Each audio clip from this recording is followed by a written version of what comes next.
So hi, welcome to Compassion Fatigue with Heather Sake and Monica OU. We're with Foster Adopt Connect, and we're going to talk to you today about this really important piece for long-term health for you, the caretaker.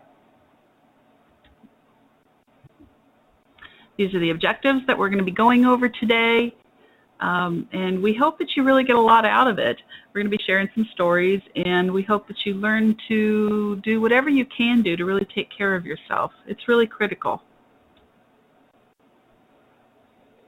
So the term compassion fatigue was something that originated in the healthcare field. They studied doctors and nurses who were providing care for people that were terminally ill or had injuries and illnesses that people were not able to recover from, and they were determining that it was taking a toll on the health of the people that were providing care. People were emotionally ill, mentally ill, physically ill. Yeah. And so this term, compassion fatigue, which is also known as vicarious trauma or secondary traumatic stress, has been around since the 1950s, but really it started reaching outside of the scope of the medical profession in the last few years. And how they define it is the cost of caring. And so it is, how does caring for wounded or long-term affected patients, clients, kids and families in our case, what is the cost of us caring for them? Because we carry a burden that is related to their trauma or what their suffering looks like. And so there are health consequences for us in all areas of our life because we have chosen to be foster adoptive parents.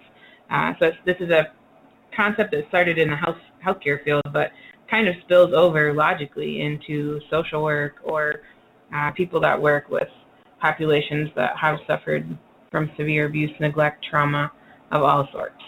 And what's really interesting, too, is I know TBRI, Trust-Based Relational Intervention, with Dr. Karen Purvis, they've done a lot of research on doing chemical studies, analysis on the foster parents and adoptive parents, and it shows that all the levels, the off-the-chart levels that our kids are at, our parents are at, too.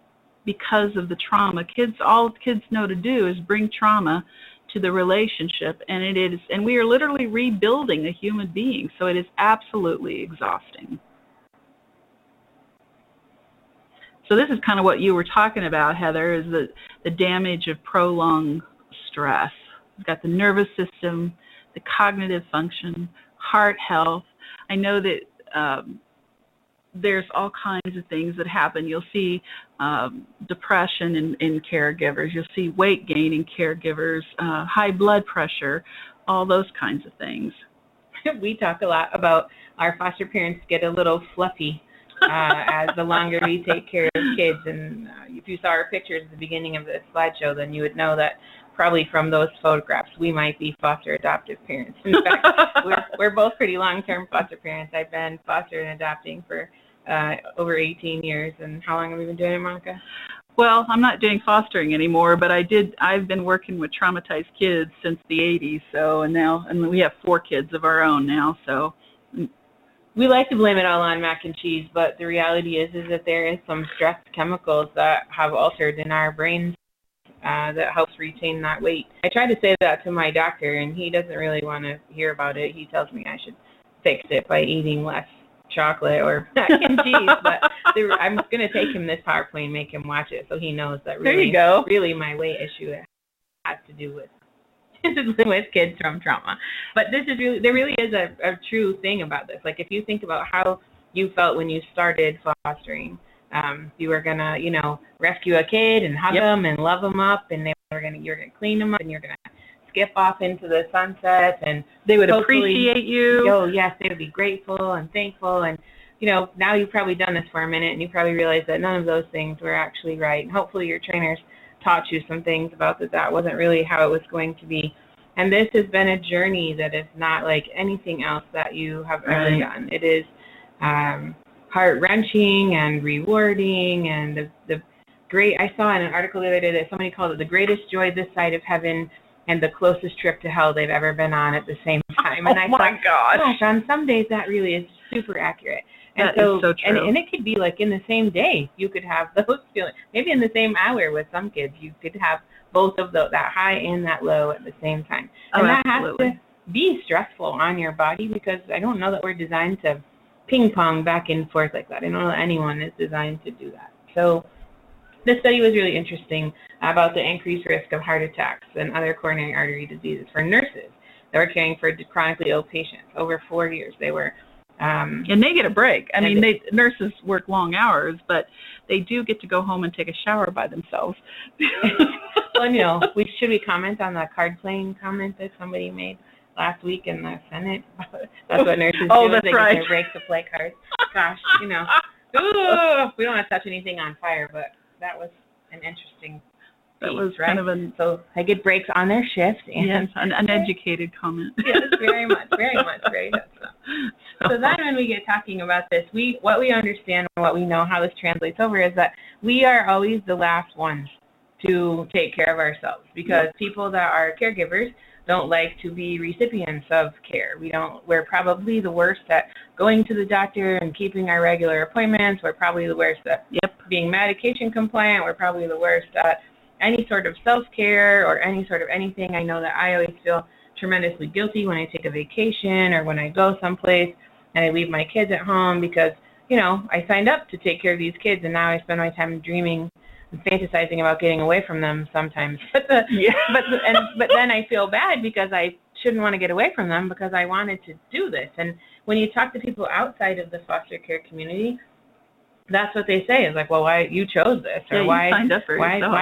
Why do you want to do? Why this is your fault that you can't take a vacation because you chose to jump into this lifestyle. And I don't know that I really understood that when I quote jumped into this lifestyle. I don't know that I really understood the emotional drains that this would take on me, and that it wouldn't.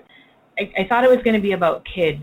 I really thought it was going to be about kids, and nobody really could explain to me very well how the system was going to have a different kind of drain for me, and how the frustration and irritation and just plain anger at how we're doing this for kids, but we do it kind of without involving them, like all of the decisions that people make about what's happening to this kid and what's happening for a birth family, like judges and court systems and therapists all make disjointed, disconnected decisions. And I didn't, nowhere in the world could I have understood how all of those things coming together would be so hard emotionally and physically for us when all we wanted to do was take care of kids.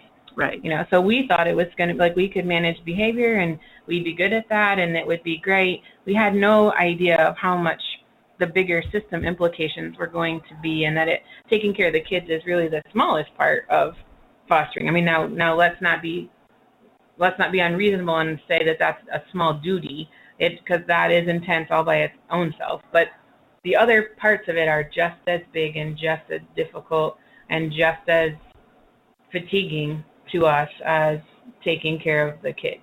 Well, especially when they have to go back. Yeah. And you're pretty sure that it's not going to be a safe situation. That's devastating too.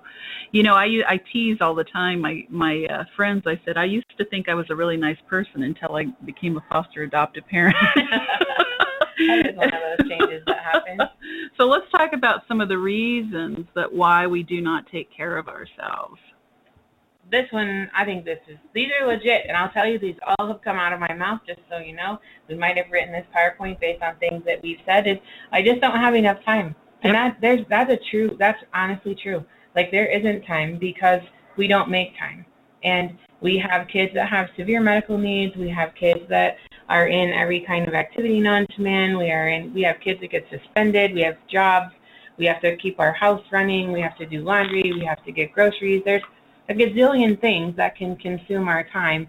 And the reality is that we have to make time for things. Yep. And so a couple of years ago, I got a medical diagnosis that of being diabetic.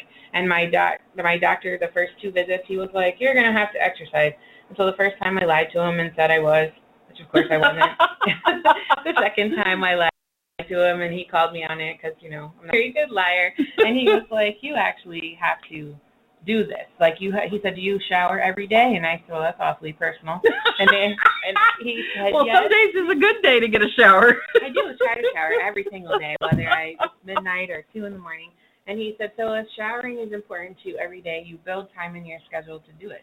He said, if your health depends on you exercising for 30 minutes a day, he said, you are going to have to build it in. He said, you're going to have to get out of bed, go to your exercise, then take your shower. He said, you're just going to have to add it to your routine. And I, of course, was, cussing him out in my head and thinking, like, what the hell does that guy know about my life? Right. He knows nothing about what it's like to have 15 kids at home. He doesn't have any idea what time, like that I start putting kids on the bus at 5 in the morning and I'm hanging out putting the last kids on the bus at 8:30 in the morning and trying to be at work at 9. Like, he should come walk a minute in my shoes. And then it kind of settled in and I was like, oh, he's gonna, okay, like showering, like it's not optional, like it has to become a required if you need part to function, of my then day you need to do it. To function. Yeah. And so you have to, here's your lecture, you have to make time to put yourself in. And I don't have an answer for how you do that, but it was after about 6 months, I was able to build in walking into my routine. Now I have to build it in, like, so I gave up, I know you'll really like this, but I gave up folding laundry. I know. Exercise felt like a super good trade-off for me. And so what happens is now we do some laundry I start some in the morning before I go to work, then I come home and I drag the 3 buckets downstairs that we washed and we turn the TV on and the kids fold that laundry while I walk on the treadmill for 30 minutes. And so in order for me I have to ask them to help me or tell them or however, coerce them, whatever's happening, we're going to do this. But maybe we're watching Barney while I walk on the treadmill or watching some stupid kids show that doesn't appeal to me at all. But I put headphones in and listen to my music, but they get 30 minutes of TV while they're folding towels and your eye is on clothes them. Or whatever, and I can see them. I'm still spending time with them, and I get to walk. It's not what I think of when I think about spending time with them, but we're all getting the laundry's getting folded, they're getting TV time that they otherwise wouldn't get. I pick the 3 kids that have done the best, and they get to do laundry and watch TV, and I get to walk. All about the wording. And so really it did work that I could build it in. I just had to figure out what I wanted to give up. So when you're researching what to give up, don't give up like that you have to get up early or you have to go to bed later. Think about how you can move something around with your kids to make them do it with you. Maybe take them on a walk with you somewhere. Maybe take them, and don't pick the ones that wear you out always. Just take ones you want to spend some time with. But you do have to figure out to make it fit in your world. And that was really hard. It took me a long time to figure that out. But I like this excuse for lots of things. Like, I don't have enough time to do anything. And, when it came down to, like, you're going to die or you have to do this, I was like, well, I guess I should. I thought about giving up my shower, but I didn't think anyone else was like that either. So working it in is really important. And it's hard. Yeah. It's really hard because there's always, if you have a break in time, someone will put something in it, like assured. Be assured. Some kid will then want to snuggle you or have you read a book to them, or they'll throw a fit, or they'll do something to keep you from getting what is important to you. And you have to be able to say, all of that mess right there will I almost didn't get that out. We'll wait right there until I get this piece done that has to be for me. Like, I have to have a piece for me somewhere in there. Well, and I think the other thing to keep in mind, too, is it may not be ideal. So to say I really need a vacation and I would love to go to the Bahamas, just my husband and I, or the Caribbean, that's ideal. But what can I do? So it's really important not to yourself back into a corner where you feel like you have no options and no choice. So if I need, maybe he and I can have a planned date night after the kids are in bed when the kids are little. Is there somebody that can come and watch them for 2 hours so that I can go for a walk or by myself or something? So it's just really important not to get yourself backed into a corner. Whoops. Yep. The next one is, there isn't anyone else who can watch my kids. My goodness, if I had $1 for every time that somebody told me that, and for every time I felt that, I wouldn't have to work anymore. Because this is a legitimate concern. That's what we all think, is that our kids are, and I don't want to inflict that on anyone else. I don't want to have to face the embarrassment of my kid acting out Yes. while somebody else is watching them. I don't want to have to explain or be embarrassed or have them talking to someone else and saying like, oh my goodness, I watched Heather's kids and you wouldn't believe the things that they were doing. It could make you feel better. Yeah. So I think that piece of we own the shame for the choices they make is just one of those signs of compassion fatigue. When reality is, if I can find someone that's willing to spend some time with my kid so that I can go refresh myself so I can come back and be the best parent I can be, then it's worth putting someone in my circle or having people in my support network that I am not worried about them judging me or the kid. And I will tell you that I have some kids that are, less than pleasant would be a good descriptor. If anybody here local has taken my classes, they know lots of stories about my kids. But, as a kid that drops his pants in the 8th grade, or the 6th grade center, he drops his pants in front of everybody else in the school. Like, he gets called up to the assembly, he's finally earned himself an award, and he drops his pants, like just drops trowel right there in the middle of the gym while they're announcing his name. And I want to crawl under the bleachers and not acknowledge, like, I really, at times I think, man, I'm going to change his name away from his adopted name so that we don't share the same last name, so that no one knows that that's my kid. And the reality is that I should let other people watch him, really, because then they might be nicer to me, for one. They might be less judgy, for two, because part of what they think is, my perception is that they feel I'm not a good parent if my kid acts like a wackadoodle sometimes. And the reality is that my kid is demonstrating his trauma. Like, he isn't crazy, he doesn't have he has a lot of trauma, but his behavior is related to things that are happening around him. He doesn't know how to behave when he gets called up in front of the class. And so I should expect and I should prepare, maybe not to have him receive his award that way, or maybe not to, or to be ready for whatever he does in that circumstance. A lot of prep and work. To find it funny. But I need to prep for that and not be embarrassed. I need to prep the teachers around him, the administrators, because they're usually the ones that make it worse because they don't know how to just step in front of him and keep moving. But the reality is that other people have to watch my kid, because that's how he's going to learn to regulate socially around other people. Like, he can't only just pick up all of his cueing off of me all the time, because my kid's going to go to school. My kid is going to go to church. My kid is going to go, when he gets bigger, he can be on sports teams that travel places. Like, he is going to go to restaurants. He's going to not be in my pocket all of the time. And so he needs to learn how to interact with other people. And perhaps the message from other people of like, man, we don't act like that when we go somewhere, will reinforce the messages that I've been sending. Because I know as mom, my kids don't hear me at all, because it's just mom doing that rah, rah, rah, rah thing. So if somebody else says, man, that's not how you act when we go places, perhaps that's more reinforcing to the kid that maybe I'm not as dumb as he thinks. That's probably wishful thinking. But it does start that mantra of like, more than one person is saying this about how to manage myself. And I've had some of my kids go and be absolute jewels and then come home and be a bear. And I've heard parents say, well, that's just not worth it to me. Well, it was worth it to me to get away for a little while. And if somebody else thinks my kid is golden, so you know what? My kid needs that. My kid needs somebody to think they're golden. And I've had the opposite. My kid was just a complete bear, and they come home and they're a little angel, and the family just can't stand him. And you know what? It's all experiences, and I still need a break. I have to have a break. And sometimes we have to be really creative about that.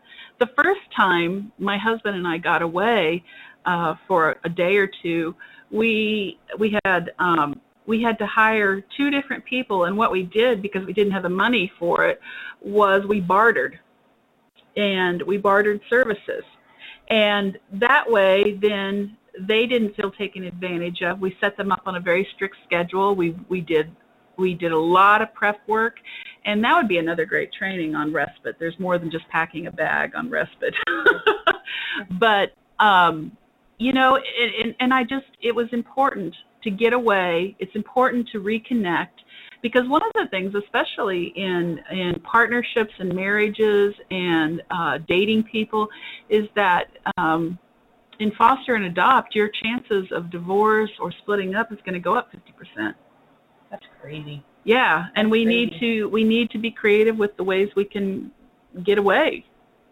So the other thing that I think is that you could put some work into building people up to being ready to watch Yes. your kids. And so getting people in your circle and building yourself a support network. It might be other foster adoptive parents, but it might be other people that want to live life with you. Like, so I try not to overburden my mom with it. I try not to overburden people that feel obligated because they feel like they have to take care of the kid in order for me to stop crying at some point, kind of thing, or because I'm sick in bed. But so I save for those emergencies. Like, Mom, I just need you to take so-and-so because I can't even look at him without like wanting to grind my teeth together and my fist ball up, and I got to walk away from him. So can you just spend the night at your house tonight? I need to save those for that time. But for something I'm planning ahead, like, it's about cultivating people that kind of live life with you. So we have people that come and hang out at our house, and then because they hang out when we're there, they kind of see how things happen, and it becomes less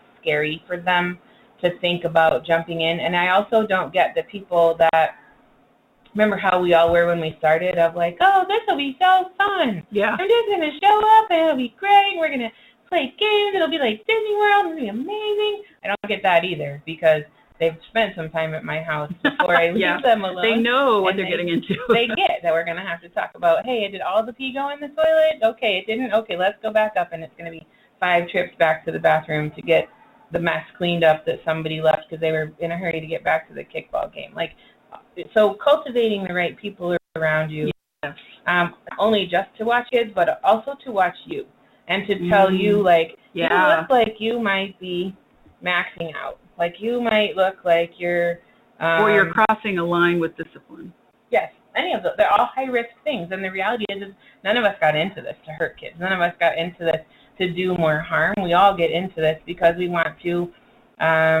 we're called to this, or we want to help kids, or we feel like we have love to give, or we have room in our home, or we want to expand our family. No one ever comes to my classes and says, like, hey, I want to come in here and find some kids that in a year or two I can beat the crap out of, or treat like they're my servant. Well, like hopefully that. they're filtered out. No one says that. And so that's not really the heart of a foster parent. The foster parent is to keep doing, to keep working, to keep pushing. And sometimes we find we're bleeding hard, working harder than the kid. Yes. And sometimes I need an outside person, someone outside my house, to say, man, you look like shit. What can I do for you? Like, can I? And maybe it isn't that they watch my kid. Maybe they're the person that makes me go have coffee, or maybe they're the person that makes me go to the library. Maybe they're the person that calls and says, hey, have you had your 20-minute walk? Because I'm coming over to fold your 3 loads of laundry so you can do an extra 30 minutes on your treadmill, or you could take a walk outside today because the weather's nice and I'd like to play with your kids in the yard playing basketball. Like, so they are sometimes, for me, those are the people that drive that bus for me, because I can't see when I'm not I can't always see, like, I'm in the forest and I can't see the trees.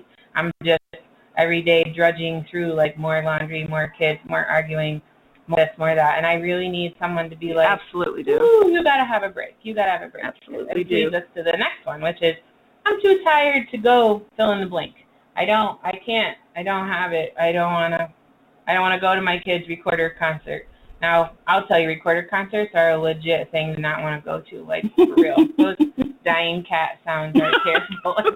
3rd and 4th and 5th grade, oh my gosh, they're awful. But they matter to your kid, right? And those are the parenting moments that we want to celebrate, even if our kid might not be the most skilled speaking performer there, or the most qualified for customers. And I've actually found those times can be, not all the time, but they can be opportunities for me to feel some warm attachment feelings to that kid. Not a recorder concert for sure, but other things. Other things for sure.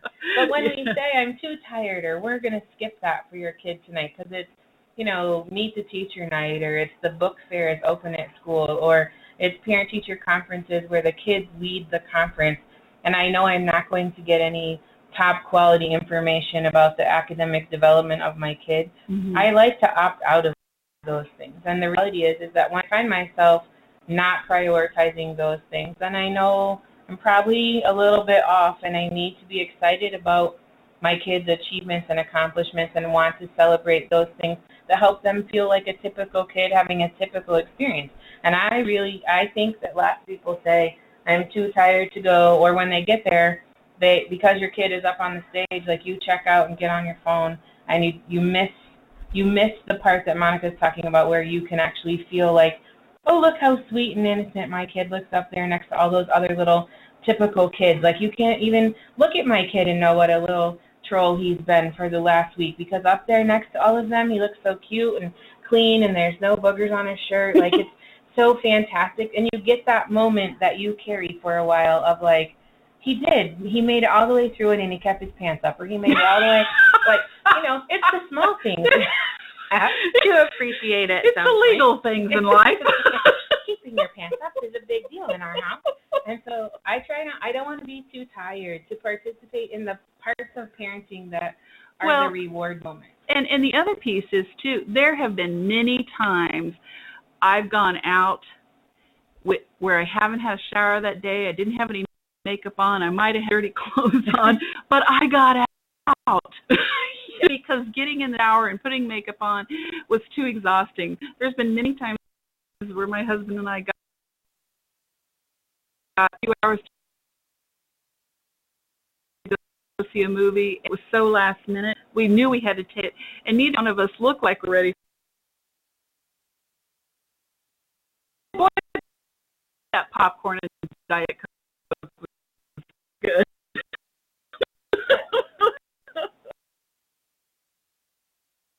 This is a thing for you. We're trying to get the slide to advance. Hold on. How do you know if you have it? So here's what some of the signs can look like. Feeling overwhelmed by others' suffering. It's like, I don't have anything. And I have been here so many times where I feel like I don't have one more hug in me, or one more, oh my God, are you okay? That cut with the graph that they want 46 Band-Aids on. I'm not super fun with that sometimes. And so it goes to that blaming others for their suffering of like, well, if I hadn't been playing in the grass, you wouldn't have the grass. That's not true. And that takes to vilify kids versus venting, where everything about our life is over, our life is miserable, is about this rotten kid, instead of seeing them as a wounded child. I think we also sometimes get caught up in the track of, blaming others, like, this is your fault that I'm so tired, or this is your fault, kid, parent, aide, judge, caseworker, whoever, this is your fault that this kid, sometimes it's bio parents. If you didn't feed them snowballs and Mountain Dew on their visit, I wouldn't be peeling that kid off the ceiling when he comes home for his 2-hour visit. Like, he would actually sleep that day if you didn't give him the dark blue Mountain Dew stuff that makes him... It may be true. But when I blame them for what comes back to me, or blame them for how this is going, the reality is that I am just looking for excuses, not jump into fixing the problem. And the partner, the parent, or doing something else, or saying, let's go out and go for a walk. Now, I know I keep talking about walks. If you look at me, you'd never know I went on a walk. But the reality is that it's not helpful to anybody, and just creates more problems when we blame people for the things that are happening. It actually keeps us stuck in compassion fatigue. Sure. I think that it's really concerning when we start to isolate. Like, oh, my kid is so bad, I can never go to Walmart. I have to do my shopping online. I can't even think about going into Target because it's so much more upscale than Walmart that I'm stuck shopping at Walmart. I can't go to Target because that's where all of my neighbors shop, and I don't want them to see me out without my makeup or in my pajamas or with my kid that's, dragging on the floor behind my shirt kind of thing. Or so I just don't go, and I order everything online. And having visions of the past. What happens is I end up isolating myself, and I don't get to talk to the cashier or the person that just having normal adult interactions, the deli lady at the grocery store, or doing it all remotely and indirectly. And what we know is that isolation is the single biggest cause of child abuse. And so we just talk about birth families and how they need to have support network and people to wrap around and to help, especially single moms, where we talk about, gosh, we need to get her, like, who's going to be her person. Well, sometimes when we get a kid that's really hard, is coming from a hard or has a lot of behavioral struggles, it's easier to stay home with them. And sometimes it's not even struggles. It could be a kid with really severe peanut allergies or nut allergies that you can't actually take out somewhere. So your whole family can't go out to eat, or you can't go do something because it's an airborne allergy. Those are the kind of things we're working with. And when that happens, it's hard. It's real hard it's very easy for you to not, I'm saying it backwards. It's very easy for you to become isolated. It's very easy for you to let go of the people that help you stay in balance. And we don't want, isolation causes abuse. And you have a child that is familiar with child abuse and can and does sometimes do things to recreate the environment that they come from. And if you're not paying attention to that, you can very easily become the cut-off, frustrated parent. And then you're not parenting the way that you dreamed you would be parenting. Yeah. Well, there's no pleasure in life. No. There's a loss of it, and nothing is enjoyable. You can go, your depression starts growing and getting worse and worse, and you start emotionally disconnecting, and then the abuse, and, and you become something that you never thought you would. Nope. It's really sad. There's also the difficulty in concentrating. You forget everything. You can't keep a straight thought in your head. So are these things ringing true for you? Are you experiencing them? I remember the first time I did a compassion fatigue training. Afterwards, I came to my boss. This was when I lived in New Mexico, and I looked at her and I said, I'm in compassion fatigue. And she said, absolutely you are. And insomnia. I know I started having to take a timed release melatonin to help me get to sleep, because if you don't get sleep, that messes with everything. It messes with your body, it messes with your thinking, messes with the ability to parent trauma kids, because we're not doing ourselves or the kids any favor if we just stay stuck in this compassion fatigue, because then we can't give them what they need. Here are some other ones. Now, some of these we got to take a little grain of salt with these, but sometimes we have physical and mental fatigue. But think about your age. How are you compared to peers your age? So like I'm at 47. I'm not thinking that I should be able to go out and play a pickup game of basketball with my 18-year-old son and his comrades. Like I'm like, really, I really am more like the ball at this point. And so like comparing myself, like where should I be and how can I, so kind of gauging that with some realism for you. Like, what did you have, are you biologically created for different kinds of physical issues? Like, so that's not, like, it's not my kids, it's not the fact that I'm a foster parent that made me diabetic. It's the fact that I eat like crap and like candy that made me diabetic. My dad was diabetic. My grandma was diabetic. Like, I probably should have known since I was little that was coming my way, but denial is a great thing.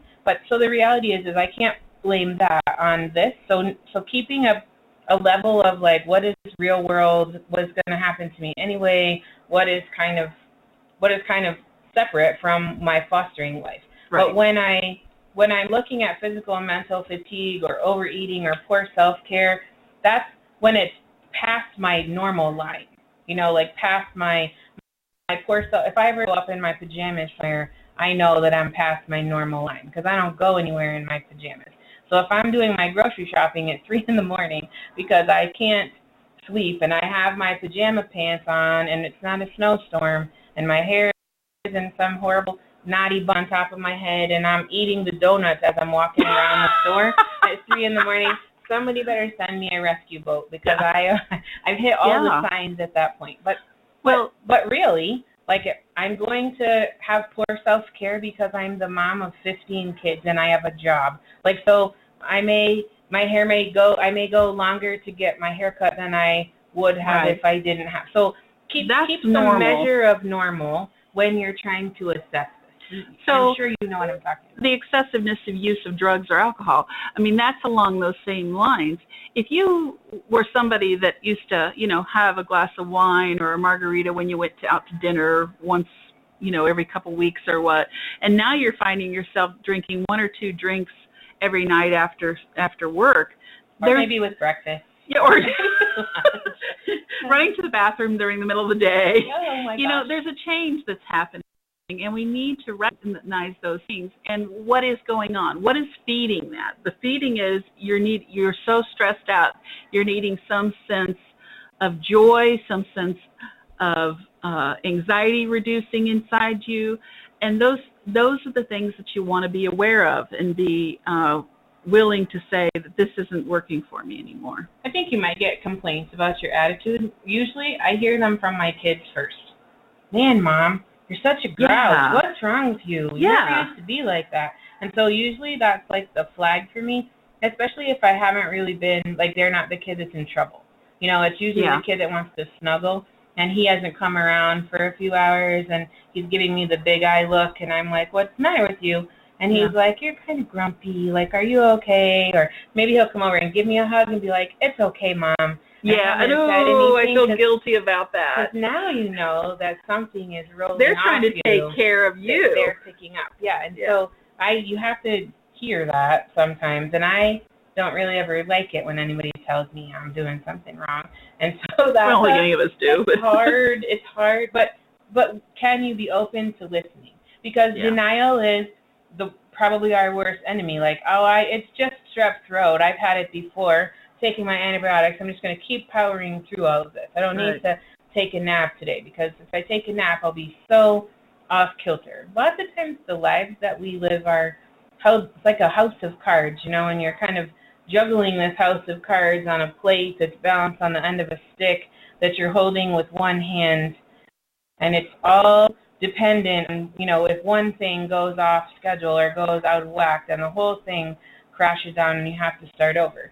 And the reality is that that's a hard way to live, and we have to be able to be flexible and be moving. And when I say, it's a big deal, I don't have time to be sick, I'm not doing a good job of taking care of me, because the longer I go without taking care of me or treating my illness or getting myself to the doctor to get medication or whatever it is that I have, antibiotics, of course, that's all the medications I would need. But the reality is the longer I put it off, the longer my house of cards is tippy or crashing, because it can't take me 3 weeks to get better. So I need to be able to say, oops, we're going to disrupt. I got to go to the doctor right now because I'm starting to feel it in my ears or my throat is scratchy and it's not pollen season. I got to get to the doctor quick and catch it early, because but most of us won't do that. Most of us will wait until we are, 8 seconds away from death before we'll finally do something about it. And that we really have to shift that as caregivers.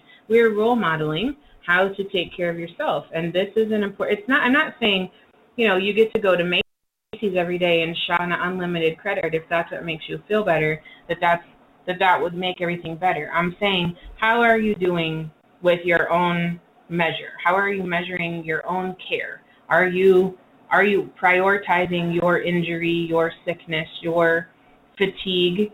Can you work out with your partner or someone else, another caregiver of your kids, that you need a nap because you were up with a sick kid all night the night before? Like, there's really things like that you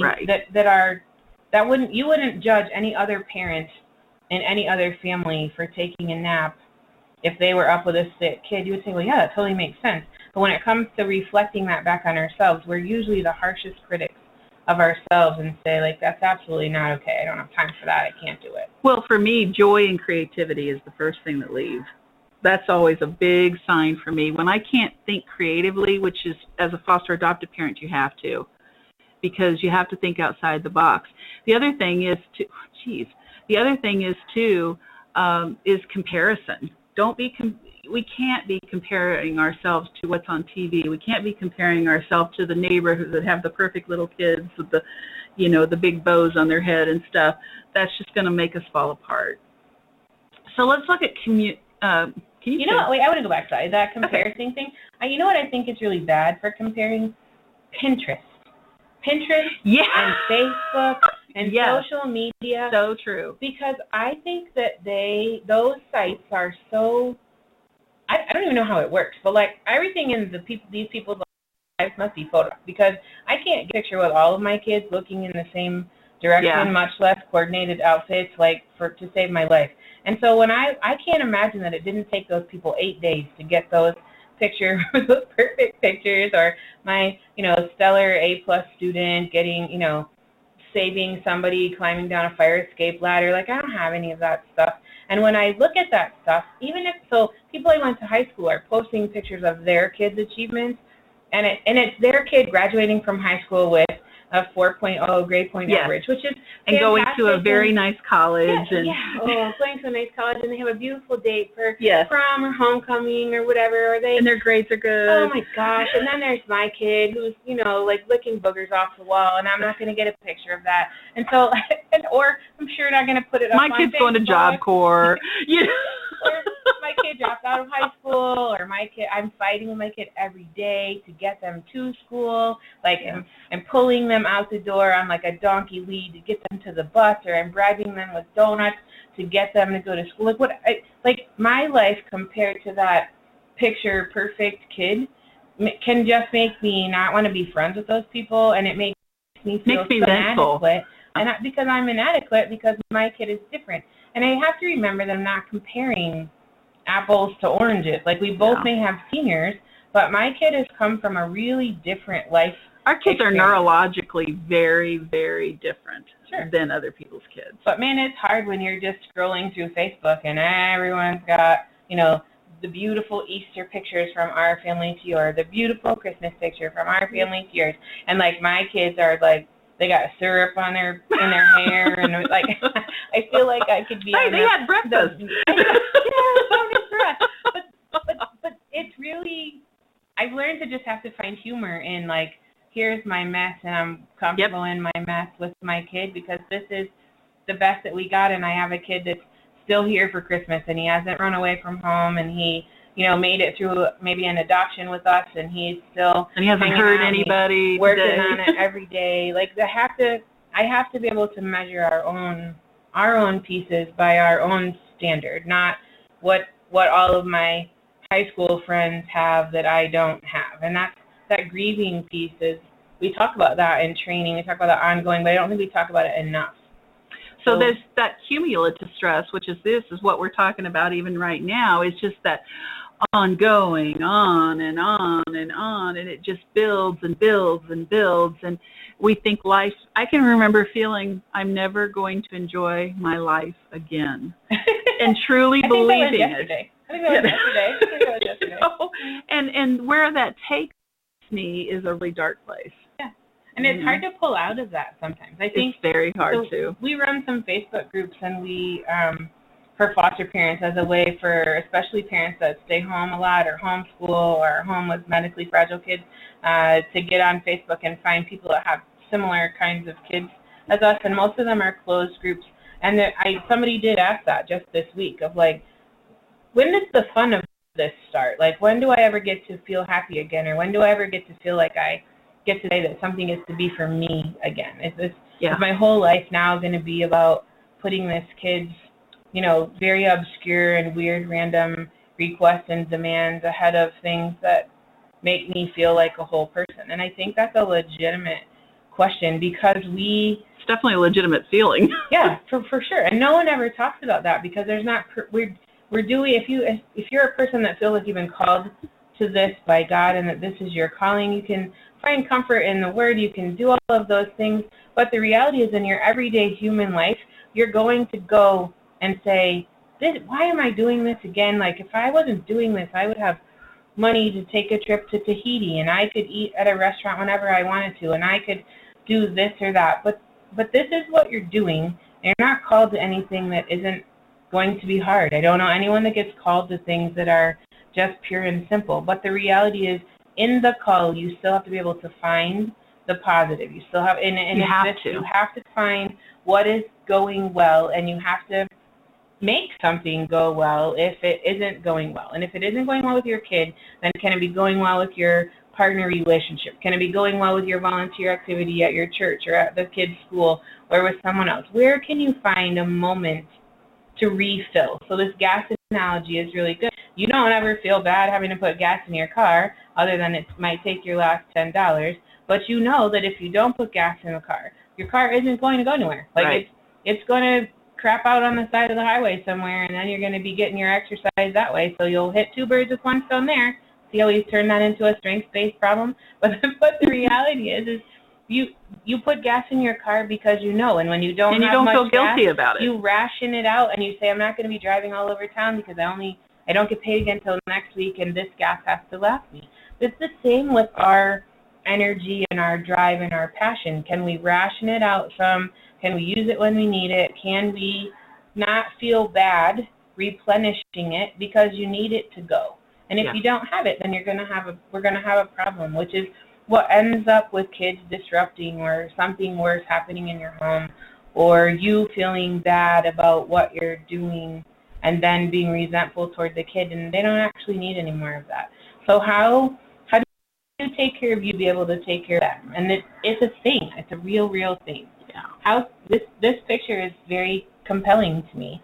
If the kid is inside that bottle and we aren't doing a good job of taking care of it and holding it, so when a kid comes to me and they've been through whatever they've been through and they get to the point where they want to share with me some of the details or some of the emotional burden of what happened to them, which may or may not match the file or what the story is that the worker gave us about why a kid came in, but it's this kid's perception of what their story was.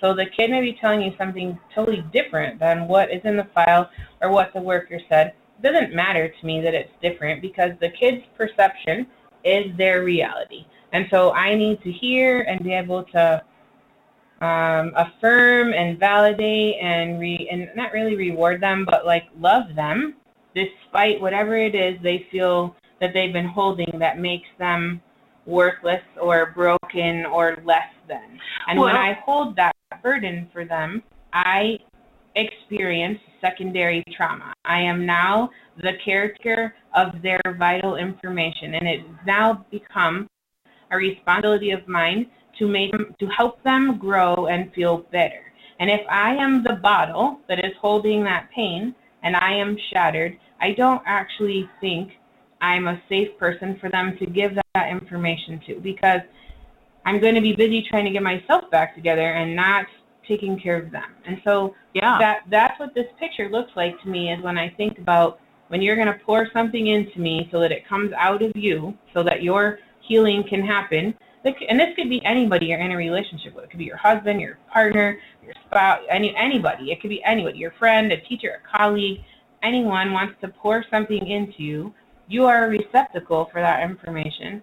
And then because they've released it, they now can fill their space up with positive, better, healing things that make them able to go forward. But what do you do when they dump it all on you?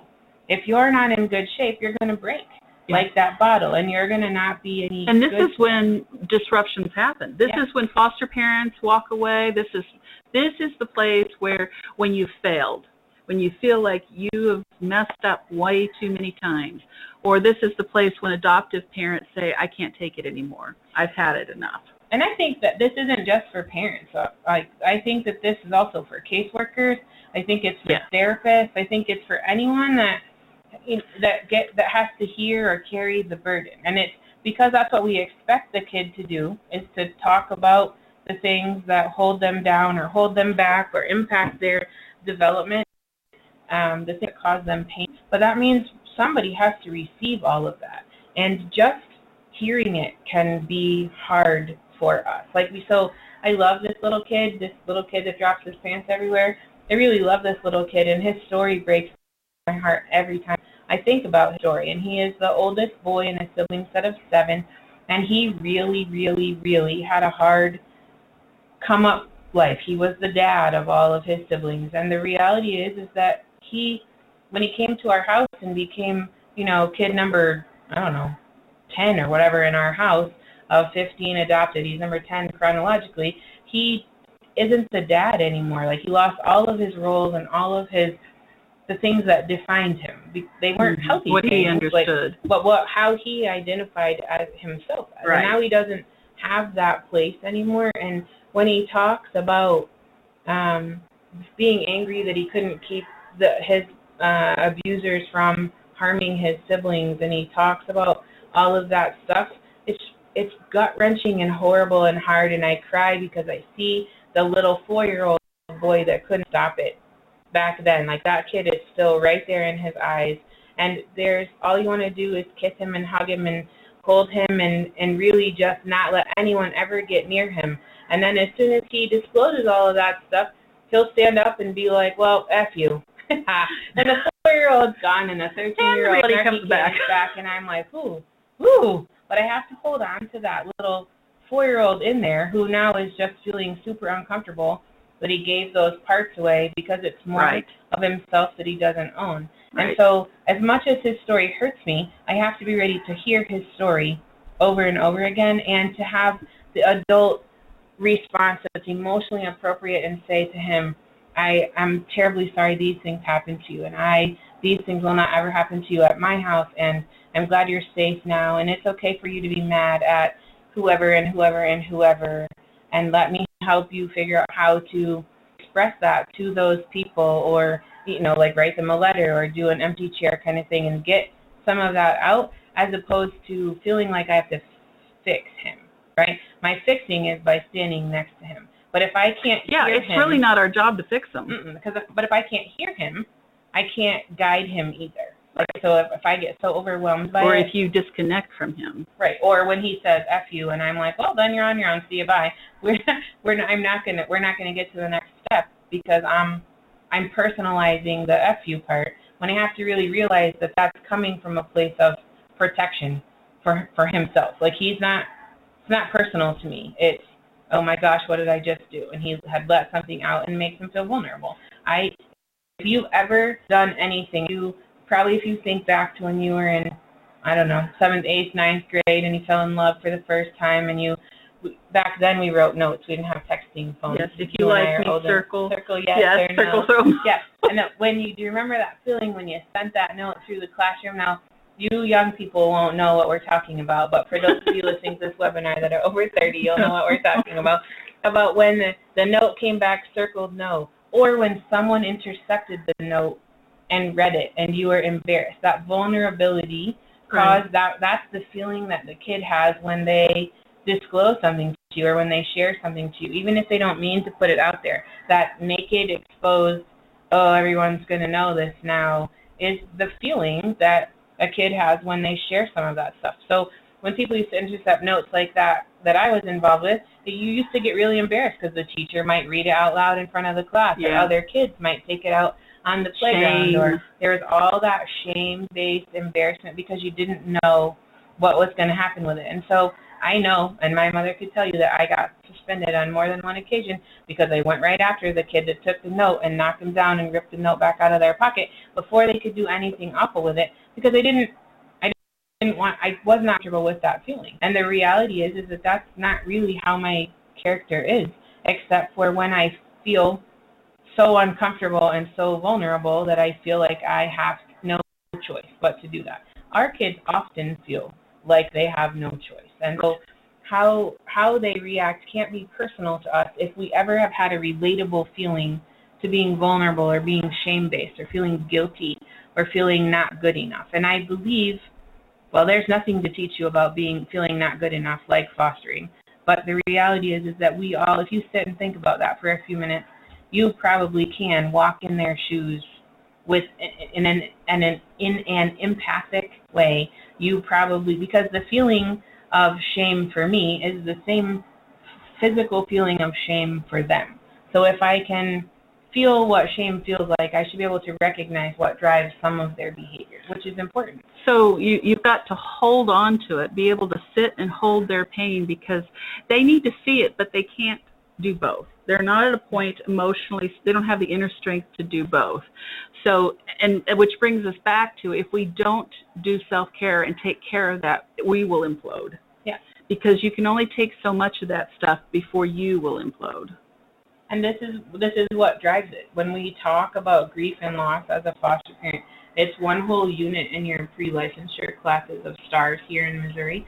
And the reality is that if you've taken my class or any licensing class in the last 4 years, you know that we spend a tremendous amount of time talking about grief and loss. We always think about grief and loss in foster care is related to the kid losing their birth family.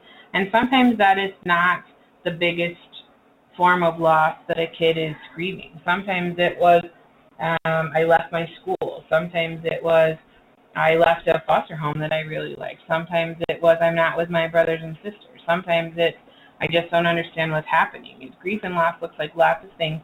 And the other part that we don't pay attention to, and we talk about it a lot, but when you're in STARS, you can't really put your head around this, is that you as a caregiver are going to experience an extreme amount of grief and loss. In fact, I would say, and do often, that fostering is a grief and loss lifestyle. Like it is, you're in a continual loss and grieving cycle when you're in foster care. Because even when your kid reunifies, even with what we want to have happen, and even when you build a good relationship with a birth family, there's still loss for you because there's a change that comes in your home setting when someone goes home. And parents get, and this is where parents and foster parents get stuck in their grief and loss. And we either be very angry and resentful, or we disconnect. Right. I think sometimes too that if you go back to when you were trying to get in the STARS, you think about what it was going to be like when you got your foster kid. And I would bet that 98% of us don't get what we thought we were getting. Like I wanted only boys. Only boys. And for the first 5 years, that's all I fostered were teenage boys because that was the population that I worked best with. And that you were the most comfortable with and familiar with how to deal with. Mm-hmm. And then they threw me a loop, and I got a little girl, and she was little, like a baby, and I had no idea what I was doing. She was 16 months old, and she had been burned, and I had no idea what to do. I was glad they gave me an instruction sheet on how to take care of her medical stuff. But like I didn't even know how to potty train a girl. I didn't know how to do anything with a girl, other than the fact that I grew up as a girl. That was my experience for that. And so, now I've adopted 15 kids, and 8 of them are girls. So I don't know what, you have a plan, you have a thought, and I wouldn't trade. Well, I might trade 1 or 2 of my girls in, but mostly I wouldn't trade my girls in. And the reality is that what I thought I wanted, I have had to grieve because I ended up with something different. But different isn't always bad. It's just me having to get my head around to be able to accept it. When I only had boys, because for a while when we fostered, I had 8 teenage boys, people always asked us, like, are you a team? What team are you? And I was like, we're not a team. Like, we're not a team. This is our family. But it didn't look natural to have 8 teenage boys when you would go somewhere. So now we have, ages 4 to 24. Now no one asks us if we're a team. Well, they sometimes ask us if we're a reformatory, getting to go on an outing. But mostly they get, now the questions are like, oh, where did you get your kids? Or where, like those kind of ridiculous questions. But they understand we're a family. Like they don't think we're... Well, I think adoption has become a much more talked about situation than it used to be.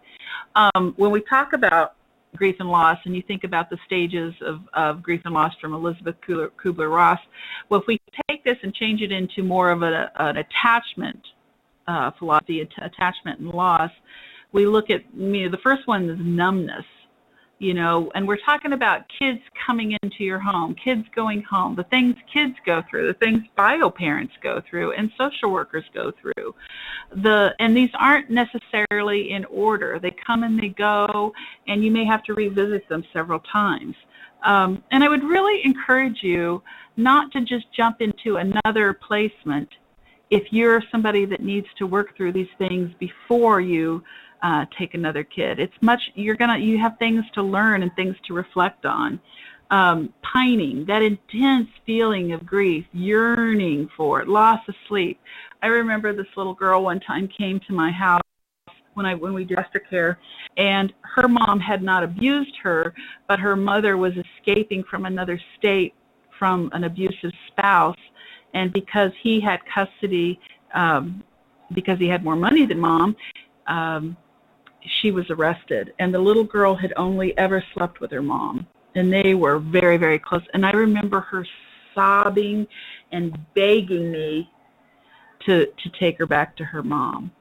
And it was breaking my heart. It's just because there wasn't anything I can say to fix it. And I think that's the thing, is that it's not about fixing these things. It's about experiencing, holding on to them for a little while, feeling them, and then letting them go and moving on.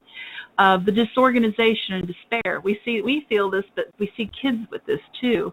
That overwhelmed sadness, reliving the loss. That's when they're really stuck. Worrying about their moms, worrying about their siblings. Did they have a pet? You know, did they lose their pet? And they know that no one else is going to take care of that. And then the reorganization, and that's when we begin to accept the loss of what happened and be able to move on. When we're stuck in compassion fatigue, there's the disillusionment of that, you know, we thought what it was going to be like, and it's not this, and we don't have the ability right now, or we don't see a way to just let it go and move on. And then we go into the anger. And that anger, you know, the prime feelings really are love and fear. And the anger is just something that's covering up what's really going on. And that I'm really hurting, and that my heart is broken, or that this kid's heart is broken. The resentment. The resentment's a place that can take us to the react or the shutdown, and that's where kids get hurt. And then you don't recognize who you've become. You've become something that you never thought that you would. You thought you went into this for all the right reasons, and you've become somebody that you didn't think that you were, and somebody you don't feel very good about yourself about. I know with my kids, when I've been in that place, I just feel like, you know, when I first became a mom with the first one, I could not believe how deeply I loved my kid. I was never going to have kids, and here I am now with a house full. But, you know, I didn't know how much I would enjoy being a parent. And it became the very most important thing in my life. And when I'm feeling like I'm failing at it, where does that leave me? I think this also happens in smaller versions of this multiple times a day. So yeah. I always want to be the mom that is the room party mom. I always want to go on the field trips. I always want I want to be the good mom that takes them to the American Girl stage show with their matching American Girl doll dress. Yeah, you don't want to live without regret. You don't want to live with regrets. Yeah, I want to be that mom until it comes time to actually getting my stuff together and being the person that does it. And then I'm now the mom that sends in, you know, store-bought cookies or a check for $10 so someone else can get that stuff because my life I'm drowning in my own life and I can't seem to get to it. So I still want to contribute. But then my kids come home and talk about Michaela's mom went on the field trip today and she was so funny and so cool and she's all these awesome things. And now I don't like Michaela's mom. And that isn't me at all. That is not me at all. All the moms came and except for the me. Only one. Yeah. Didn't have a mom, and I'm like, oh my gosh. And so, but I've done the field trips, and even when I'm on the field trip, I'm like, what am I doing on this field trip? We don't even like children enough to take 26 kindergartners to the zoo. I want to sign up for the 10th grade field trip. I want to go on the kindergarten one again. But I still, even though I made a choice not to do it, I then still feel bad about it. And then when I go to the next event at school, I'm like, oh, there's Michaela's mom. Yeah, look at her. Of course, she's at the Veterans Assembly, too, and the day of graduation, and she can go. She must not have a job. And she went to the St. Patty's parade. Yeah. And dressed everybody in green. And that's so horrible because I'm not petty and small that way, except that apparently I am. And so I know that's another way you know is that you don't know who you are and how you got to that place of having this in your own head that I'm not even sharing it with anybody, but Michaela's mom might be the nicest, clearly is, the nicest, most organized, coolest mom ever, and I would be smart and align myself with her. My kids might like me better because I'm friends with Michaela's mom, but I can't, I get in my own way of not supporting a mom that is doing what I can't or what I choose not to, and that's not who we are either. We need to build each other up, not tear each other down. That resentment building. And it's that piece that falls in this circle. And I would imagine that most of you are thinking of your own version of Michaela's mom. Like there's always a couple of those at school. There's always a couple of those on every sports team. There's a mom that sits through every practice. I have some girls that play on a soccer team that is pretty unskilled. And I used to coach soccer. This is the first season I haven't coached soccer. And her practices are 2 hours long, and I can do a lot of things in 2 hours. Like I can get some groceries, and I can get the stuff picked up at the pharmacy, and I can do a bunch of things. But there's those two moms that are there when I get there to drop my kids off, who have their lawn chairs out and are like, cheering they're watching practice, for crying out loud. Like they're watching practice. And I think, oh man, I suck because I'm not watching practice. Do I really have to watch practice? And they have a cooler with fun drinks to share with all the teams. Color-coordinated straws and all of that. Yeah. And fruit snacks and healthy homemade kale balls and whatever. And I'm like, here's a hot dog from Quick Trip. Let's go. Show it in. Come on. Let's go. But the reality is that what I think about that mom is the sign for me that I'm not okay. So you have to pay attention to yourself. When I'm lucky that on my girls' soccer team, there's another mom who's just like me. She has adopted kids too. We carpool sometimes, and I know it was bad because she texted me and said, "Do you know those two moms that were sitting there? Do they not have a life? How come they're sitting there?" I'm like, "Oh, I'm so glad you said that." And then both of us de-escalated in our jealousy of those two moms that have the ability to sit there, because we were both able to be like, I have to get groceries and my car needs gas, and like this is a 2-hour window of like freedom, and I don't want to feel bad about having freedom, because it shouldn't be freedom that I need from my kids, but it's the ability to check things off my task list that still have to get done, right? So the other mom talking to me and her saying like, what is wrong with those ladies? They're sitting and watching practice. And I was like, oh, thank you for saying it was in my head. They suck. They validated, and they don't suck, but man, it sure feels like it at the time. It made me feel like it, and the fact that she felt the same way made me feel so much better. It didn't change anything about how I interact with those other two moms. Like, I'm not mean to them, because goodness knows if my kid falls down and gets a bloody nose or needs stitches, they're going to be there to drive my kid to the emergency room, and I need them to do that if I'm not there. But I feel validated that someone else said, you're not a bad mom because you ran to the grocery store instead of watching your kid miss kick for 2 hours. Like, that doesn't make you a bad mom. It doesn't make you a bad person. And it didn't make me feel a bad person for having bad thoughts or not nice thoughts about those other two ladies that do manage their life in such a way that they can sit out there for 4 hours a week in the rain and watch these terrible soccer skills happening. But the reality is that other parent, the parent that talked to me, helped me get out of this place of feeling guilty, feeling bad, not liking those parents, not wanting to go to the games, not putting my chair someplace different away from the other parents on the team because I'm not as, quote, good as them, right? So the other mom helped normalize that. And we didn't know each other. Well, you probably are just joking. It's probably hysterical to each of you. Yeah. Well, Gosh. And even if I had 4 hours, I still don't know that I'd sit through those soccer practices. But it's still I'm measuring myself to a Pinterest mom, right? I'm measuring myself to a Pinterest mom. And I normally don't feel like a bad mom. I feel like I work hard with my kids, and I feel like I work pretty nonstop with my kids, because there's always something happening when you have 13 at home. And the reality is that I cannot be the same as the mom of an only child. Right. Or a stay-at-home mom that has 3 or 4 kids. Like, I work full-time and without attachment issues. Right. Kids without, yes. And I'm parenting kids, 13 kids with parenting issues or with attachment issues in my home. And so I have to be able to step myself back and be like, it's awesome that you're doing that. I so appreciate that. Someone is here to support the coach. I really am so glad of that. But it takes my brain a minute to get past the personal piece of, oh my gosh, there's another thing I'm sucking at because I'm not doing it like the other cool mom. Another fail. Yeah. Another fail. Yeah. So there's basically, and we're going to kind of go through this a little quickly, 4 tasks of grieving, accepting the reality of the loss. This isn't there's no blame. There's there might be some big feelings, and that's okay as long as we just don't stay stuck in them. They control our life.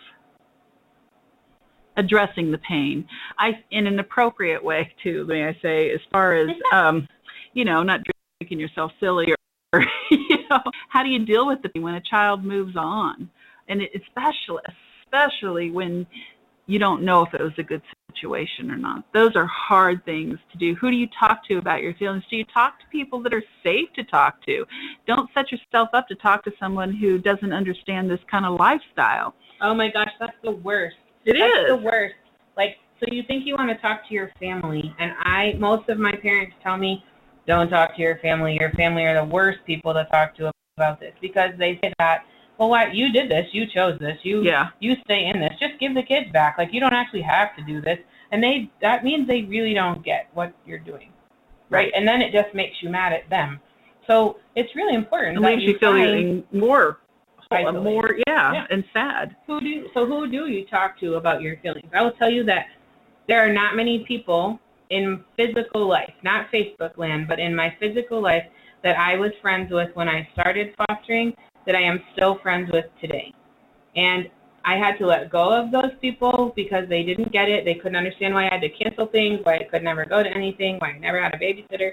They couldn't understand why I wanted to stay home when my kid was really struggling and do the hard work. They couldn't understand how I flipped my whole house over into being kid central and didn't want to have things or be able to go on couples vacations, any of that. And I have all different friends now, and they probably wouldn't be the people that I would pick out of a crowd to be my friends, but man, they are people that get me, and they are people that walk beside me in fire. So I had girls that had headlights. I have 8 daughters, and we had headlights for 3 months, which I thought was going to kill me. I did not have headlights.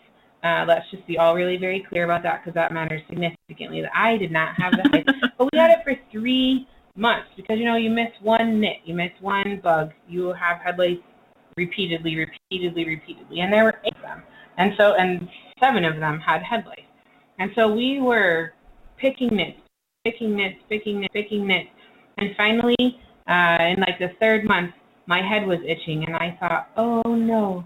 And I did not trust any of my boys learned how to pick nits because that's how we were getting all of them done. But I didn't trust any of my boys because I knew that there was a bug on me. And I called one of my foster mom friends who lived down the street, and I said, I need you to come. I need you to check my head because I didn't have my hair up and I feel like something jumped on me. And she found a bug on my head. So I wasn't imagining it, but she found the one that jumped on my head. But I only would have trusted her. And she's never told a soul that I made her come and dig through my head, which of course after 3 months was like raw from me scratching. Because, probably you're scratching your head right now listening to this because I mentioned headlights. But because and here I go. We're all itching now. But the reality is that I only trusted her to do it, and she wasn't going to judge that I was dirty or my kids was dirty or there was anything like that. Headlights is the second most common illness for childhood behind the common cold. And the reality is that as an adult, I needed someone that could look through my head and not be like, man, and she brought wine and she picked through my head and she found the bug and it was a relationship through my head 3 more days in a row just to be sure we had everything. She never made me feel bad or inadequate because she understood that this was part of what was happening in my family's life. But I couldn't flip out because my kids hit, and it would be like, it's okay for you to have headlights, but it's not okay for me to have headlights. Right. All the messaging that went with that. And I will never not be thankful to that friend who didn't judge, didn't complain, didn't flip out, made me check her head after she checked my head kind of thing, because that's where that relationship stands. And that relationship is about other things too, but there was no condemnation. There was no judgment. There was just like, man, that sucks. Let me help you. And she did. And that was worth more than anything. And she didn't think bad about your kids. That's the other thing too. No. I had a friend, was a neighbor back in New Mexico, that I remember when my kids were really young, and one in particular was so aggressive, and I was just drained, and she saw me one morning, and she said, she took him, she says, we're going to school, and he was in his pajamas, and she said, give me his clothes, and I handed him to her, and she drove him to school. He kicked the back of her car the entire way. When they got to school, she took him out of the car. He said, wait a minute, can I get dressed? He straightened up, and he walked to school. And, she offered again and again after that. I am indebted to her for life because I was just at the one day that I just can take one more thing. It's cool when people know that and can do it. Yeah. So adjust to the external environment. I got to say, when my oldest is my bio, and and we're older parents anyway. When we didn't have him until our late 30s, and then when he graduated high school, and I still had a house full of little kids, I went through this major depression. I was like, I could be done. I could be on my way to the Caribbean, and it stuck with me for months, and I had to adjust to that. I still had a whole lot of parenting of little needs, of little people needs all over again, and potty training and all these other things where everybody else that I grew up with, their kids were getting married, and here I am potty training. Yeah. That becomes really evident when you go to pick up your kid. I go get my 4-year-old from preschool, and they say to her, hey, Brooklyn, how many grandmas pick you up? How many grandmas do you have? And I'm I love that, too. Looky here, little 5-year-old. You and I are going to have some words. I'm the mom. And so it's, job security for my hairdresser. But the reality is that I am like the parents of kids in my daughter's preschool class are younger than my oldest kids I started fostering. Yeah. And so I am the grandma, and I don't want to have play dates. I've been called grandma many times. And I am just like, ooh, gosh. And, they're all worried about if their mittens match their coat and stuff, and I'm just glad they got a coat on. Yep. And so, I am not a helpful role modeling parent that way. but the reality is that I am more comfortable in my role as a parent, and I understand that matching mittens it's really not that change anything in your life. It's cute if they match, but we start with matching mittens, and then something happens like socks or Tupperware lids, and we end up with a mitten and a glove. And if the kid can handle it, then wear it. I don't care. But so, how do you adjust to that? Because I remember when I started that was a no-go. Like, you had to have name brand clothes on kids, and things had to be nice and neat, and you couldn't. I would never let a kid go to school with holes in their pants, and now I'm paying $90 for jeans that have pulled all the way up them. I know. And so I hate that, to be honest. I don't feel like I'm not buying enough fabric. I know. But clearly we're old. Well, and the other thing too is my whole life based on my identity as a mom. Oh, yeah. Because when they're gone, because there will be a day, then where am I? And if I haven't been caring for myself and taking care of things that are neat and that are cool about me and creative and things like that, then I will be lost, and I will be devastated when that kid falls apart. Yeah. It's got to be more than just that I'm a parent. I think the other thing you should think about is your if you have a parenting partner, how does that look? Are you remembering to prioritize that relationship also? Absolutely. Because you probably had things to talk about before you had children. Now that you have children, you probably only talk about children and the messes that children make and the whatever. And that's not a good place when the world revolves around kids. Right. So how do you remember to add in some time for your parenting partners or other people that are significant in your life, like your parents or your siblings, or maybe a best friend group that you've had since high school or college? Do you still get to have your girls' weekend with them, or do you ever get to go over and spend time and just hang out at your mom's house without the kids coming to grandma? Because those people are people that bring, I don't like the word normal, but they bring the rest of the world back into focus. And they bring joy. When we get caught up in me and this kid, we're going down for the 45th time, like I'm so tired of battling through this with this kid. but they remind me often that the whole world doesn't live like that, and that someday I will not live like this either, and that there are flowers blooming and the grass is turning green, and that there are movies that are good to see, and there's something on TV besides Nickelodeon, and that there, you know, like there's a whole series of shows that I want to watch someday in my life that, you know, like that so I could have the conversation with people at work. I really want to watch This Is Us.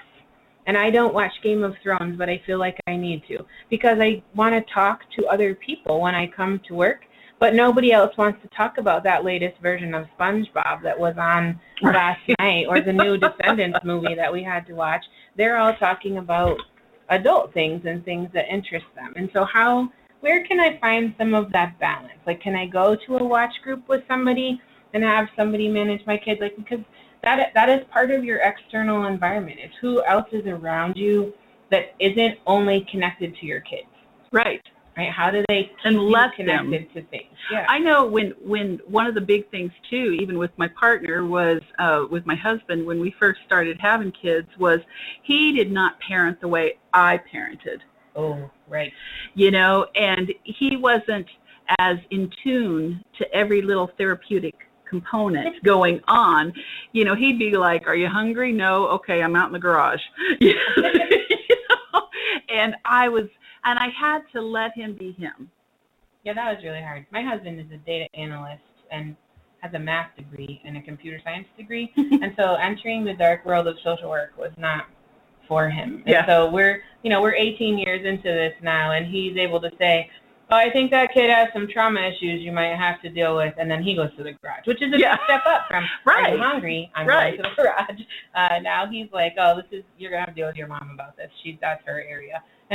But like, that's a big step, and because it's balanced. Then when we talk about it, he can say, "Okay, I knew that this was kind of going on, and I didn't want to yell at them about that or talk to them about it because it felt like it was different than when they were just kind of being a jerk." Because there's a difference in your kid's behavior, and it's good that he knows that. But our roles have for sure changed, because he was the disciplinarian, and now he is not as much. He's the it's not that he became less restrictive. It's that he became more aware that hammers are not necessary, and it isn't about, "You will not do this." We don't have many more hills that we die on for fighting about power struggling with. Yeah, exactly. Our parenting has evolved into like pretty much everything is a negotiation, and how do we work on the relationship part? And so it's less intense, like less highs and lows emotionally, and just more of like a constant drag of doing this work, but better outcomes, because you're not way up here, way down here, way up here, way down here. You're just kind of more level, which feels better in the long run, because if I'm talking to you about a decision that you made or a struggle that you're having, it's much less hard on my body physically than when I believed you did that on purpose, just trying to make me mad. Right. Because I'm not, I view that first one where you think, "Oh, you do that just to make me mad or to make me look stupid, or you only act like this in public." When I personalize those things, then I have a whole body reaction to that, as opposed to like, "Hey, let's talk about what it's going to look like when we go into this store." Right. Are you going to be able to get through here? Okay, you are. Okay, but you're telling me you're not? Then let's not go now. Let's wait and come back another time when you feel like you can get through the store. So the negotiating is a lot less body consumptive for me than the "you will do this, you will do that." Then it's obedience, or it's my way or the highway. Yeah, because we know now that doesn't work with kids. But that is another piece where people ask me frequently, like, "How do you get compliance if you never tell them you will do this?"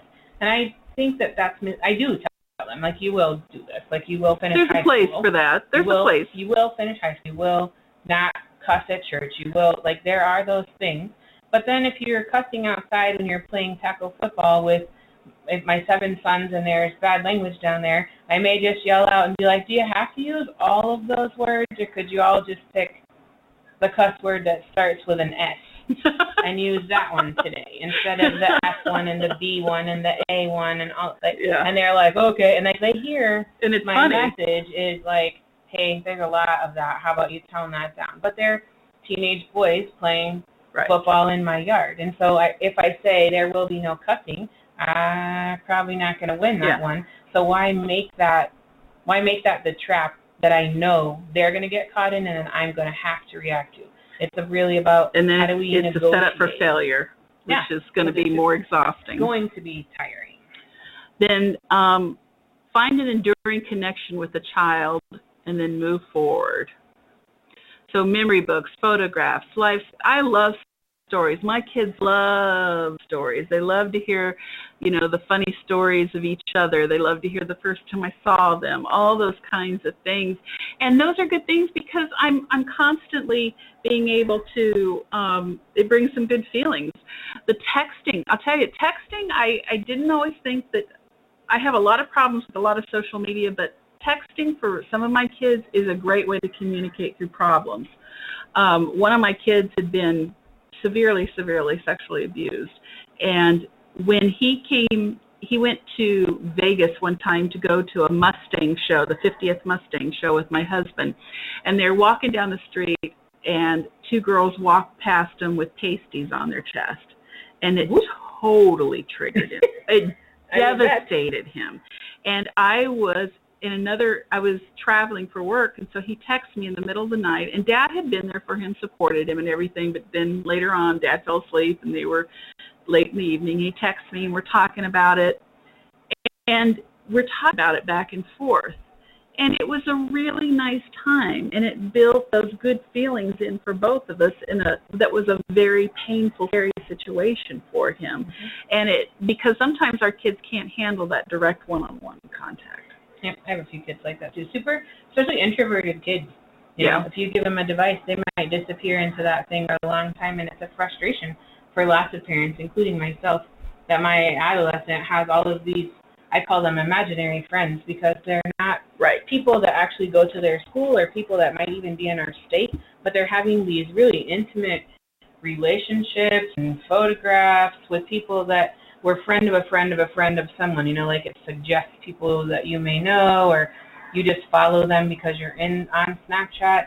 And I find that that's strange that you will share your intimate thoughts, but it makes sense for me with kids with attachment that it's easier to tell all your stuff to a stranger than it is to talk to someone that's standing right next to you. And so I said, well, I'm going to figure this out. So my son and I have built a relationship that way. And in fact, that was the first way that he told me that he loved me was in Messenger. And it was, and the cool thing is that I have them saved, those are in my phone, and I get to go back and look at them, and when I want to wring his neck or kick him out of my house, I go back and read them again, and it brings me back down to the place where I remember, okay, this is what I'm working on. That was a huge win when I got that, and we went, I think, 62 days of telling each other that we loved each other every day for 62 days. And gosh, I don't even know that I'd say that to my husband that much. And so that was a good exercise with him because I was willing to meet him where he was at versus having to battle it out in person. And again, for my compassion fatigue and my feeling of failure around that kid, it let me get some moments of success and something tangible that I could go back and look at, and he goes back and looks at. And the reality is that it didn't wear us out, because most of those conversations were happening at 9 o'clock at night. We might have been sitting on opposite couches in the room, right? Yeah, but because there were other kids around, we were still having this meaningful text conversation. We talked about all kinds of stuff, about how he felt about having sex. He had a girlfriend that was pressuring him to do, and we had conversations that I didn't think we were going to get to have in person, but because of the indirect nature of it, I could be sitting next to him and have that texting conversation, and it was really actually pretty fantastic because he was able to be more open because it wasn't as scary. And so I go back and forth on that texting thing, but for some kids, that is really how it works for them. And I think that the energy that I put into that was much less draining for me because it felt like he was open and vulnerable, and I wasn't having to work to get past all the, the trash that he would throw up at me to be avoidant and the look and the rolling of the eyes and the huffing that is a big trigger for me. We didn't have to have all of that stuff, and so it works. Yeah. All right, none of that's about compassion fatigue, except that it's helpful sometimes if you can do it that way. So how do we fix it? What do we do? Probably you've decided you have it now, and you've decided that we both have it, and that we've lost our marbles after you've listened this much to this webinar, right? So here's how you do. You have to learn to recognize the signs in yourself, or have someone around you that points them out to you. Mm-hmm. We're lucky that we work in an environment where it's full of foster adoptive parents, and there are some people that work here that, like, when they look at me over their reading glasses, and they just go, you don't even have 2 shoes that match. You might need to try again tomorrow. Let's see what your kid had for lunch. It's on your shirt. There's no offense in that, because we're watching this in each other. Know your own limits and do not be sorry. That's super hard. Because I always say, oh, I'm sorry I can't make it to that. Or, oh, let me figure out how I can move 49 things around on my calendar to get to this. Or say no to a social worker of another placement. Oh, gosh, yes, that one too. Well, now they're limiting placements, so that's not going to be too much of an issue. How about being open? Recharge yourself for 30 minutes a day. Okay, but that's you having to figure out what recharges you. Yeah. So it does not recharge you to fold laundry. I'm almost sure. It does not recharge you to clean out the refrigerator unless you're kind of OC about that. Yeah, like, so if recharging you is taking things off of your task list, then by all means. But maybe it's a nap. Maybe it's a walk. Maybe it's I like to read books. And so for me, it's 30 minutes somewhere with my Kindle. Typically, it's right before I go to bed, so that my brain can think about, the romance that's happening in this novel instead of the garbage that's happening in my life. So, but where do you find that 30 minutes? And sometimes you need 3 little 10-minute breaks to get through the day, and it's okay. Sometimes you need 3 30-minute breaks. Sometimes you need a whole dang day. Like, really, it's just about where are you and what is possible for you. Some people like to shop. Some people can get lost on Amazon. Some people can just go walk around Walmart. Some people can get on their phone and play Candy Crush. That's what my husband does. He likes to play puzzle games, Candy Crush or Angry Birds, or things like the 14 other versions of Candy Crush, wherever he doesn't run out of his life. My husband one time let me go to the hotel for an overnight by myself. That would be cool. And it was just, oh my gosh, just to sleep through the night. This is when the kids were all little and we had a house full of very high needs. Laugh and have fun. Gosh, that one is harder, because if you don't have anything around you, how do you do it?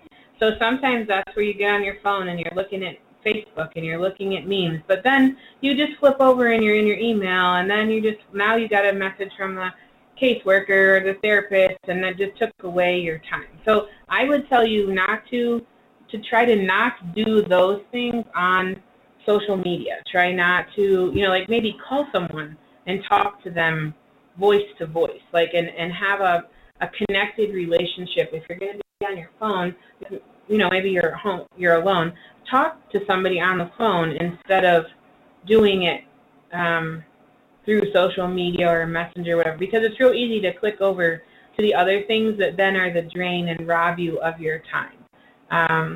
I also find people listen to podcasts, find it to be helpful. And webinars. And webinars. I like it. Or they listen to talk radio that isn't about the news or sports. So, like, podcasts are what that turns into me for. But, like, what are things that make you laugh? And be gentle with yourself. Give yourself a break. I mean, the more we can do this for ourselves, then we're able to do it more for the kids. Yeah.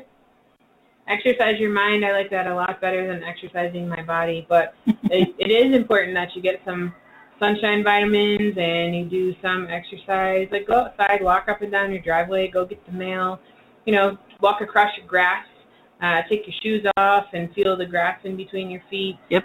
When it was snowing, go outside and enjoy the snow. That's sometimes a rarity here. Like, don't always think of it as like, oh, I have to shovel, but enjoy the beauty of things around you. Breathe in some air, get a different change in perspective, right? And understand that it's not going to fix if you do it 30 minutes today. It's kind of like a diet. Like, you can't exercise one time and be skinny tomorrow. Like, it's not how it works. And so it's going to take time to learn how to make yourself first for just a few minutes.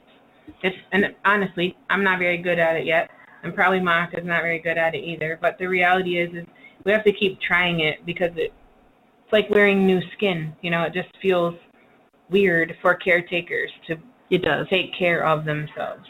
So somebody asked me this one time when I was doing a certification training for parent coaching. The trainer asked, why did you adopt each individual child? What was the reason? If you can get to the real reason of why you adopted each child, you know, was it because you love them? Was it because they came with a sibling group? Was it because nobody else was going to adopt them and you were afraid for them? It's important to recognize that. Not that we're going to share that information with the kid, but it's important to recognize that, because when that kid's acting out or we're having a bad day, that stuff is going to come back up and we're going to resent. And if we can recognize what's going on, oh, I'm resenting or whatever, was it to fill a void? Was it, did you feel like, I hear a lot of times people say, well, I feel like it's God's will. And then when the kid is so difficult, it really shakes their faith sometimes. I hear lots of people that say, we'd had them so long I didn't know how, it wouldn't be fair to them, so we felt like we had to. Right. We felt like nobody else would. And I have one kid like that we adopted real early on, and she was super rough. In fact, she was on the brochure of our reactive attachment parent support group. That's how awesome she was. And she still kind of is that way. And the reality is that it was easiest to be most resentful of her over any other kid that we have adopted, because our motivation at that time, which we thought was altruistic, was like, well, we have to, like we're fostering, and who else is going to? And we felt obligated, and then once we got past our obligation, I mean, it doesn't mean we don't love her or any of that kind of stuff. It just means that it's really easy to get irritated with her, because it isn't like I felt like I had free choice to adopt her. I felt like I had to, and so she's the burden. And I hope that never is conveyed to her, but that is a thing inside of my body that I have to deal with, of like, I have to make a choice to love her every day. I have to and behave like you love them. Sometimes she's not very lovable, and the reality is that she will require a lifetime of care because she's lower functioning, and I find myself as I get older, like I just want to be grandma and do fun grandma things, and I'm not going to ever really be able to be free of her. And so I am still going through the process of how can this look so that she can get what she needs and I can get what I need, and that I can actually step back enough to love her the way she needs to be loved, like with my whole entire heart, and not just my brain making my heart do it. Like Absolutely. How can I do it? And it's a hard one. So when she acts rotten, I get more mad faster than I do for anybody else. Everyone else, I can pull it down and regulate and be okay with, but for that person, I am like, whoa, like right at a 10 the minute she gets, remotely ridiculous. I am like, no patience for it. And because I don't know what that is, but it feels like she doesn't even understand what kind of sacrifice I made for her, which is not the right mentality for bringing a kid through trauma. But it is there. It is there. And nobody ever talks about that until you're at the place of disruption. So my brain also knows that I'm never going to disrupt on her, but I have to be okay to give myself permission to walk away from her and get myself back down to a 4 or a 3 so that I can deal with it. Like I have to go into the other room and say, okay, I chose this and it's her, and I know this behavior, and I know this is what it's going to look like, and it's going to last this long. I can handle it. But because it was my own fault, my motivation, what I chose to do is what I chose to do. And my relationship with her cannot suffer because of something I decided, 12 years ago to do. Like I still have to. It has nothing to do with not loving them. No, it doesn't have it. But it feels like a different kind of love than the kid I've had since birth that I wanted to adopt as part of a sister. It's much more intentional. Yes. Yeah. So it's okay to be honest with yourself about it. I think it's important to tend to have a tendency not to. So what kind of relationship do you have with the Children's Agency? When is it good? This is really one of the big reasons that foster parents burn out. It is okay in fact, it's not just okay, it's necessary to have boundaries with the system.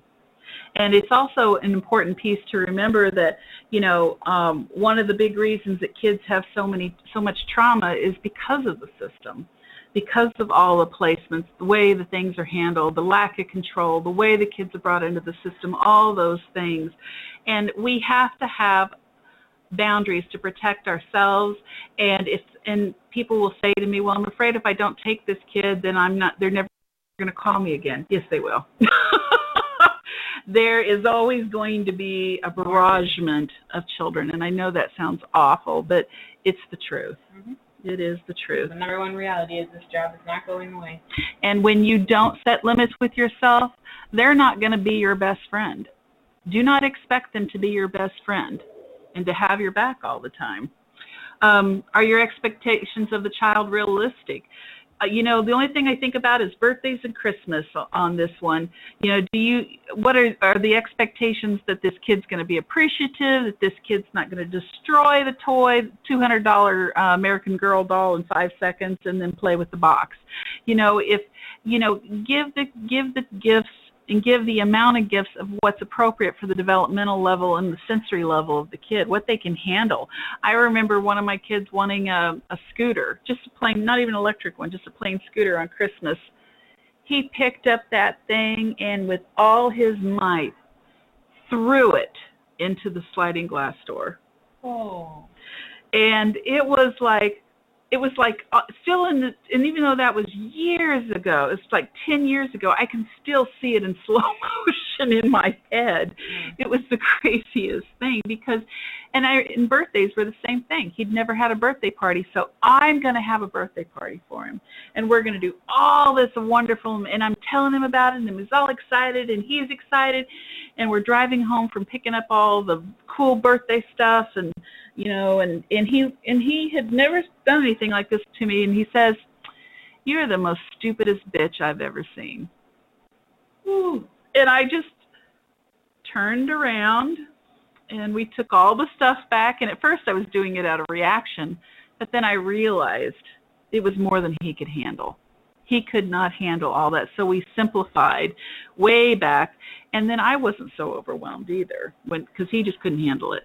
I think that's a super common thing that foster parents do is we try to make up for things that they didn't have that we think they needed to have. I think lots of new foster parents do that, and it takes a minute to give yourself permission that their Christmas pile of gifts doesn't have to look like what it looked like when you were a kid, and it doesn't have to match your birth kid's pile, and it doesn't have to, figure out other ways to make it equitable without overwhelming the kid. And that's a hard balance there. Because you may not be able to go to all the family or all the Christmas pageants and the Christmas plays and do all the Christmas lights that you usually do, that you grew up in with tradition. So you're going to have to adjust your expectations and what is a good Christmas or a good birthday. Yep. So this is who we are. This comes down to it. Who we are as long-term, short-term foster parents. And this is a clip, Marvin's Room, and this is a story about, just to give you a quick backup on it, 2 sisters, one, Diane Keaton, who stuck around to take care of an ailing father and an ailing aunt, and Meryl Street, who was the wild, and she takes off. Well, then Diane Keaton finds out she has leukemia and is dying. She gets the call. She's not doing well. She's not going to recover. And this is their interaction.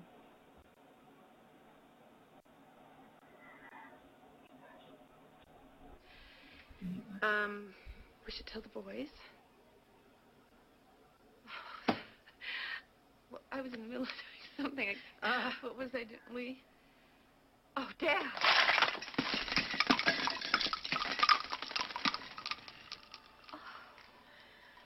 You want to go right around now? No. I'm fine. I can do this.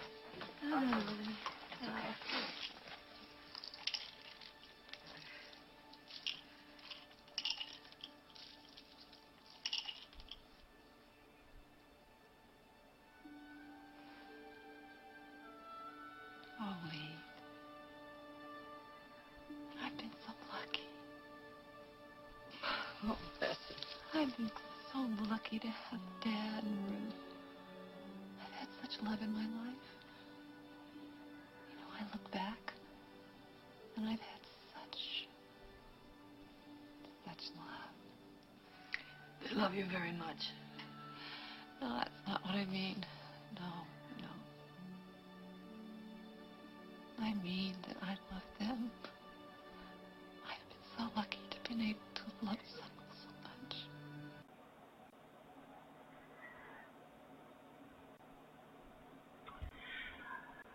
I think that's what it's about. We are people, we are rich, deep people. We are not surface, and we are not shallow. We're not afraid of messes, and we're not afraid of hard work. We know how to get in, we know about suffering, and we know how to bring healing. And that's something that's really rare in today's world, and it's something to be proud of. We're not doing it for them to love us, but for them to see a glimpse of what real love should look like. I want to close with this story. This is a picture of, in Calcutta, India, of it's called Nirmal Harai Day, and I'm probably totally not saying that correctly, the home of the sick and the dying in Calcutta. So years ago, probably about 22, 23 years ago, and before I started having kids, I was able to take a trip to Calcutta and work with Mother Teresa. And one of the things that I did was worked at this home.